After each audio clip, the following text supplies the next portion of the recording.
बहुत देर से हम नज़म नात और हम्द में सैर कर रहे हैं। अब आइए थोड़ी सी लाइन को बदलते हुए नेपाली ज़ुबान में तकरीर पेश करने के लिए मैं साबरा जमील अख्तर को दावत देता हूं कि आप आएँ और नेपाली ज़ुबान में तकरीर कर कर थोड़ा सा फ़िज़ा को बदलें। साबरा जमील अख्तर।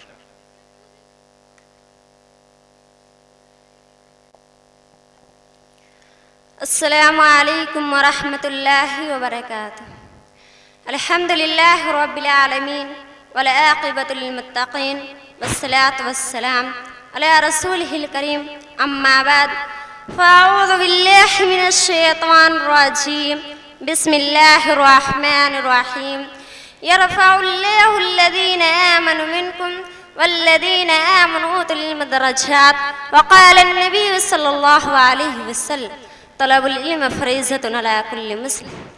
आदरणीय गुरुजन तथा प्रिय दाजु भाइहरू तथा दिदी बहिनीहरू तथा यहाँ उपस्थित सम्पूर्ण अतिथिहरूमा सबैको हार्दिक स्वागत गर्दछु। अब म एउटै मनोरञ्जनबाट आफ्नो विषय सुरु गर्न चाहन्छु। अल्लाह दया गर्छन् हामी दया मान्छौँ, अल्लाह दया गर्छन् हामी दया मान्छौँ, अशान्तिको संसारमा हामी परेशान छौँ। शिक्षा मानिसलाई देखाउने एउटा मार्ग हो। कुनै विषयमा ज्ञान लिनु वा दिनुलाई पनि शिक्षा भनिन्छ। शिक्षा ग्रहण गर्नको लागि कुनै उमेर, जात, लिङ्ग, धर्म, संस्कारले छेक्न सकिँदैन। शिक्षाकै कारण नै यो संसार छ। यदि शिक्षा नभएको भए यो संसार अन्धकारभित्र गुन्जिरहन्थ्यो होला। प्रिय साथीहरू, इस्लामको शिक्षा कुनै खास स्थान, खास जाति या खास युगको लागि सीमित हुँदैन, तर यो सारा संसार सम्पूर्ण मानवको धर्म हो, जुन महाप्रलय समय या संसार मार्गदर्शनको लागि यस्तै कायम रहनेछ। अल्लाह तालाको भनाइ छ, कुल हल यस्तवी लदीन यालमुन वल्लदीन ला यालमुन। धेरै बुद्धियुक्त जात हुनुहुन्छ जसले आफ्नो भक्तको लागि यो सारा संसार मानवको चेतावनी दिनुहोला। फसअलु अहल जिक्र इन कुन्तुम ला तालमुन। प्रिय दिदी बहिनीहरू, कतिपय समुदायका व्यक्तिहरू अझै पनि शिक्षाबाट वञ्चित भएका छन्। अशिक्षाको कारणले गर्दा आफ्नो देशमा बेरोजगार भएपछि एउटा सुन्दर सपना बोकेर विदेशी नेपालीहरू बक्समलास भएर नेपाल फर्केका छन्।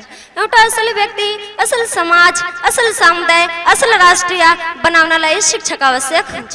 प्रिय दिदी बहिनीहरू, इस्लामको धर्म कुनै खास स्थान, खास जाति या खास युगको लागि सीमित हुँदैन। हजरत मोहम्मद सल्लल्लाहु अलैहि वसल्लम को भनाइ छ, तलबुल इल्म फरीज़तुन अला कुल्लि मुस्लिम।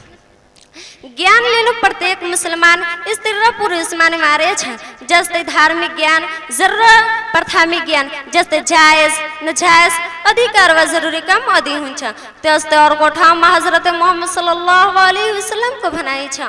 अन अब्दुल्लाह बिन उमर बिन आस रज़ियल्लाहु ताआला अन्हु قال سمعت رسول الله صلى الله عليه وسلم يقول إن الله يقبض العلم انتزاعا ينتزعه للناस ولكن يقبض العلم يقبض العلماء।